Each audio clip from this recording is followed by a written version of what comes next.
नमस्ते। मेरा नाम शगुफ्ता।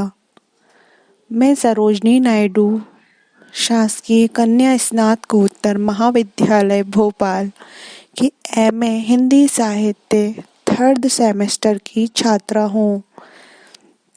मैं ये वीडियो कार्य हमारी प्रोफेसर ललिता रामेश्वर मैम के निर्देशन में पूर्ण कर रही हूँ। मेरे वीडियो का विषय है छायावाद क्या कल्पना का लोक है। छायावाद विशेष रूप से हिंदी साहित्य के रोमांटिक उद्यान की वे काव्य धारा है जो लगभग ईस्वी सन 1918 तक की प्रमुख युगवाणी रही, जिसमें प्रसाद, निराला, पंत, महादेवी प्रभृति मुख्य कवि हुए और सामान्य रूप से भावोच्छ्वास प्रेरित स्वच्छंद कल्पना वैभव की वे स्वच्छंद प्रवृत्ति है जो देश काल गत वैशिष्ट्य के साथ संसार की सभी जातियों के विभिन्न उद्यानशील युगों की आशा आकांक्षा में निरंतर व्यक्त होती रही है। स्वच्छंदता की उस सामान्य भावधारा की विशेष अभिव्यक्ति का नाम हिंदी साहित्य में छायावाद पड़ा। छायावाद व्यक्तिवाद की कविता है जिसका आरंभ व्यक्ति के महत्व को स्वीकारने या स्वीकार करवाने से हुआ, किंतु पर्यवसन संसार और व्यक्ति की स्थायी शत्रुता में हुआ। 20वीं सदी की काव्य सीमा में प्रवेश करने पर हिंदी कविता के पाठक का ध्यान सबसे पहले जिस विशेषता की ओर जाता है वह है व्यक्तित्व अभिव्यक्ति।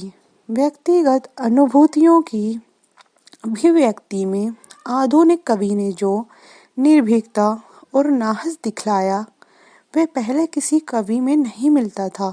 आधुनिकता, लिरिक अथवा प्रगीत इसी व्यक्तिकता के प्रतीक हैं।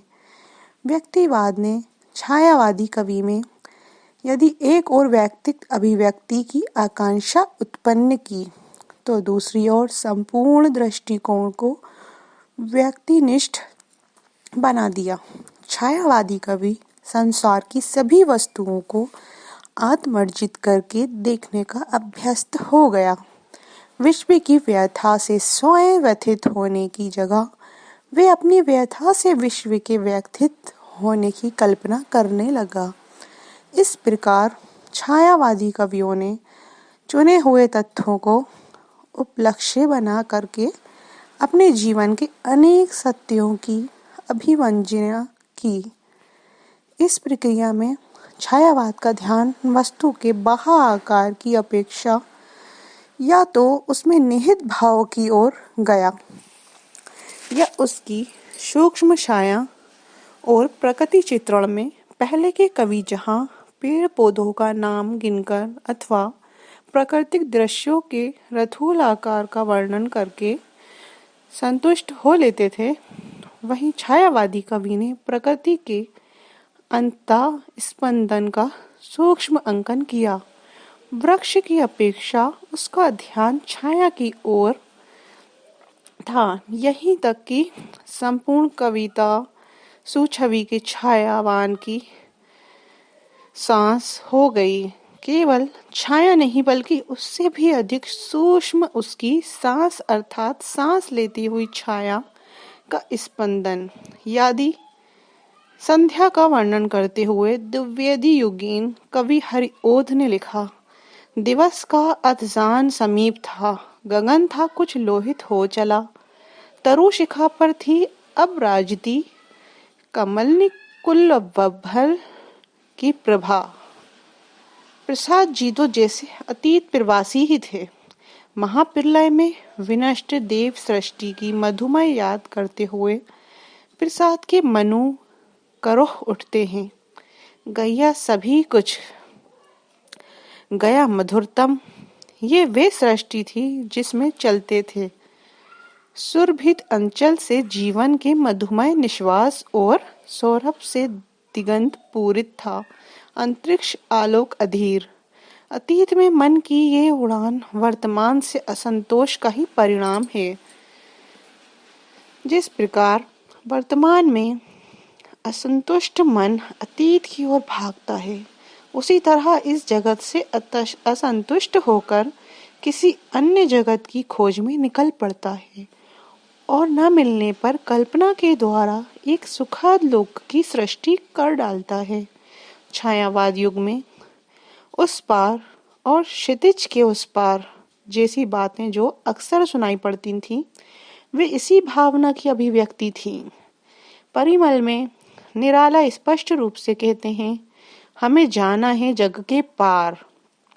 और कामायनी के मनु जब आह भरते हैं तो आह कल्पना का सुंदर वे जगत है। आहा कल्पना का सुंदर वे जगत मधुर कितना होता, सुख स्वप्नों का दल छाया में पुलकित हो जगता सोता। तो उसी कल्पना लोक की ओर संकेत करता है। छायावाद में जो स्वप्नों की बहुत चर्चा है, वे या तो ऐसे ही दिवा स्वप्न के रूप में अथवा जीवन संघर्षों में थके हुए मन के सो जाने पर आए हुए सुखद स्वप्न के रूप में। जिस प्रकार छायावाद युग की अधिकांश प्रतिमाएं छायाजीवी हैं, उसी तरह अधिकांश पात्र स्वप्न जीवी हैं। यहाँ तक कि निराला के राम भी उनके तुलसी की तरह रह रहकर स्वप्नों में डूब जाते हैं। कभी उनकी आंखों में पृथ्वी, तनियों, कुमारी का छवि कांद जाती हैं, कभी सामने का भूधर पार्वती सा प्रतीत होने लगता है और अंत में कल्पना की शक्ति प्रकट होकर उन्हें वरदान दे जाती है। जीवन संघर्षों में हारता हुआ व्यक्ति किसी प्रकार की कल्पना के द्वारा शक्ति अर्जित करता है अथवा आत्मविश्वास के लिए विजय की कल्पना करता है। राम की शक्ति पूजा इसका सर्वोत्तम उदाहरण है।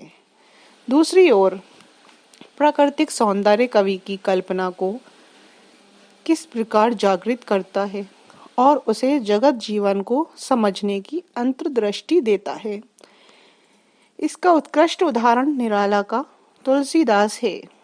भारत की तत्कालीन वास्तविक स्थितियों का बोध इस तुलसीदास के कल्पना लोक में ही होता है।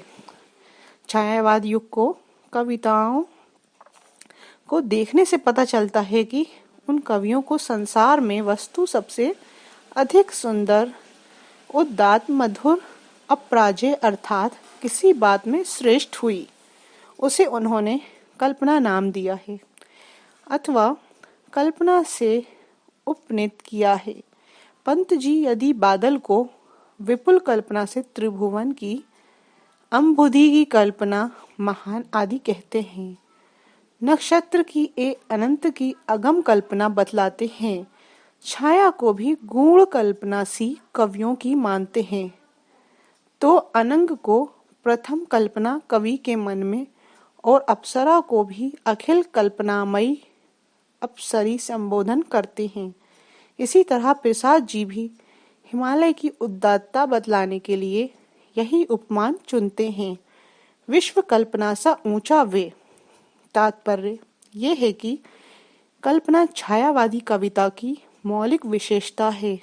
इसी ने कवि को रहस्यदर्शी बनाया, असीम और अनंत की सार्वभौमिक अनुभूति दी, अति परिचित वस्तुओं में भी अपरिचित सौंदर्योद्घाटन की अंतर्दृष्टि दी तथा विरूप वस्तुओं को भी रूपमय बनाने की क्षमता प्रदान की। इसी ने कवि के मन में नवीन इंद्रिय बोध जगाए और अभूतपूर्व संवेदनशीलता उभारी। धन्यवाद। मेरा प्रस्तुति का विषय यही समाप्त होता है।